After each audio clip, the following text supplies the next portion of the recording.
esperança, mediante a ressurreição de Jesus Cristo dentre os mortos, para uma herança incorruptível, sem mácula, imarcessível, reservada nos céus para vós outros, que sois guardados pelo poder de Deus, mediante a fé, para salvação preparada para revelar-se no último tempo.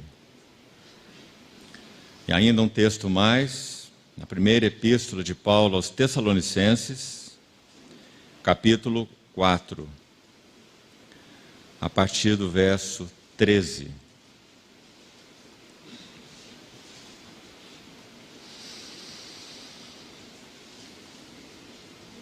Não queremos, porém, irmãos, que sejais ignorantes com respeito aos que dormem, para não vos entristecerdes como os demais que não têm esperança. Pois se cremos que Jesus morreu e ressuscitou, assim também Deus, mediante Jesus, trará juntamente em sua companhia os que dormem. Ora, ainda vos declaramos por palavra do Senhor isto: nós os vivos, os que ficarmos até a vinda do Senhor, de modo algum precederemos os que dormem. Porquanto o Senhor mesmo, dada a sua palavra de ordem, ouvida a voz do arcanjo e ressoada a trombeta de Deus, descerá dos céus, e os mortos em Cristo ressuscitarão primeiro. Depois nós, os vivos, os que ficarmos, seremos arrebatados juntamente com eles, entre nuvens, para o encontro do Senhor nos ares, e assim estaremos para sempre com o Senhor. Consolai-vos, pois, uns aos outros com estas palavras. Vamos orar.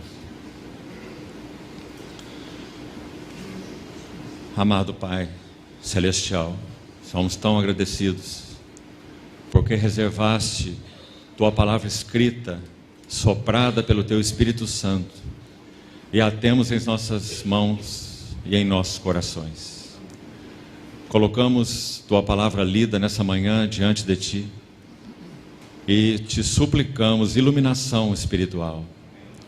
Teu Espírito Santo fale através da letra e atinja os nossos corações com Tua vida, com Teu ensino, e transforma-nos, te pedimos, pela ação de Tua palavra em nossos corações. Assim rogamos, confiando na habilitação do Senhor para falar e ouvir a Tua palavra. Oramos no nome precioso do Senhor Jesus. Amém.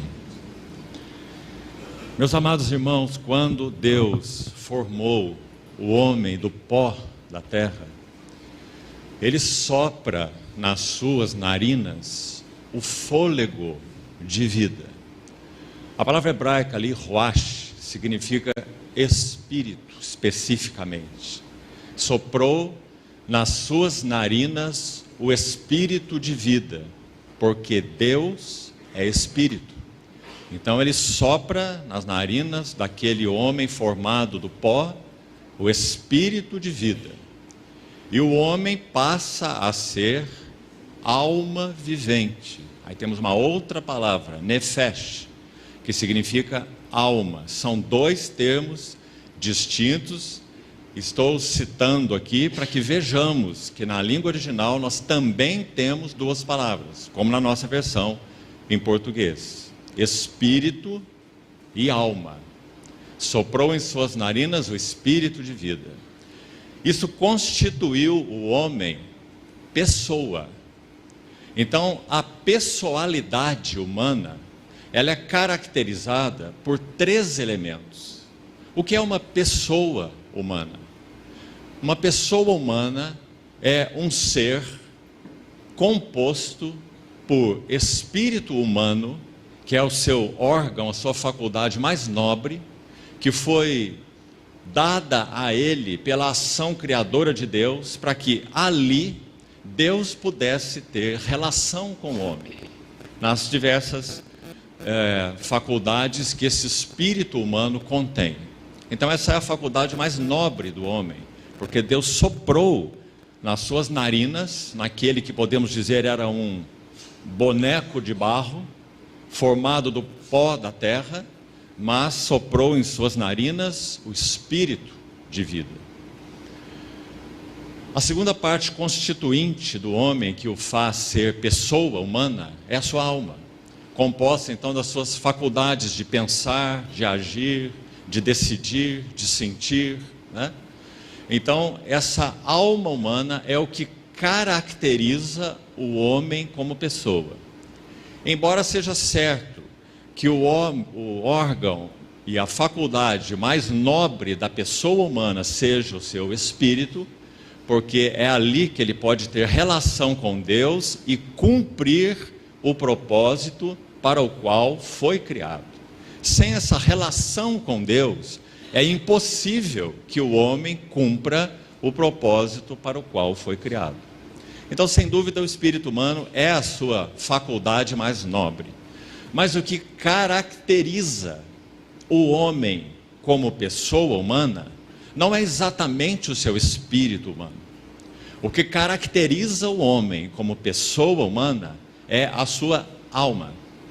Porque quando o Espírito de Deus é soprado sobre o corpo de pó, então o homem constitui-se em alma vivente. Então, o que caracteriza os anjos não é a alma, embora obviamente eles têm sentimentos, eles têm desejo, eles têm pensamentos, mas o que os caracteriza é que eles são espírito. Hebreus capítulo 1 diz que os anjos são espíritos ministradores, enviados a serviço a favor daqueles que hão de herdar a salvação. Hebreus 1:14. Então isso é o que caracteriza os anjos. Eles são espíritos, são pessoais, assim como Deus é pessoal, mas o que caracteriza os anjos é que eles são espíritos. Mas o que caracteriza o homem não é que ele é espírito. Ele tem espírito e esse é o seu órgão mais nobre. Mas o que o caracteriza é que ele é alma vivente. E então essa é a segunda parte. A terceira parte é que então o homem foi formado do pó da terra e possui um corpo para interagir no que concerne ao meio externo e também para receber do meio externo informações, para que então ele viva como uma pessoa humana com corpo relacional, interagindo com o exterior e recebendo do exterior também informações. Então isso é a pessoa humana, ou poderíamos dizer a pessoalidade. Agora, o que é a personalidade? A personalidade são os traços específicos que marcam e então caracterizam cada pessoa humana individualmente. Então, a pessoalidade, repetindo, é aquilo que nos torna pessoas individuais. Espírito humano, uma alma humana e um corpo humano. 1 Tessalonicenses 5:23, quando Paulo fala sobre a salvação plena do Senhor, ele diz que o Deus da paz, ele nos conservará, ele ora assim inclusive pelos Tessalonicenses, ele vos conserve íntegros e irrepreensíveis em tudo, e vosso espírito, alma e corpo sejam então assim conservados. Então, sermos íntegros diante de Deus, irrepreensíveis, significa que nosso espírito, alma e corpo são conservados para Ele, pela ação dEle e para Ele. Isso é o que caracteriza a pessoa humana, a pessoalidade. E personalidade são os traços específicos, particulares, que então caracterizarão cada indivíduo. Cada indivíduo tem uma formação específica de personalidade com traços específicos.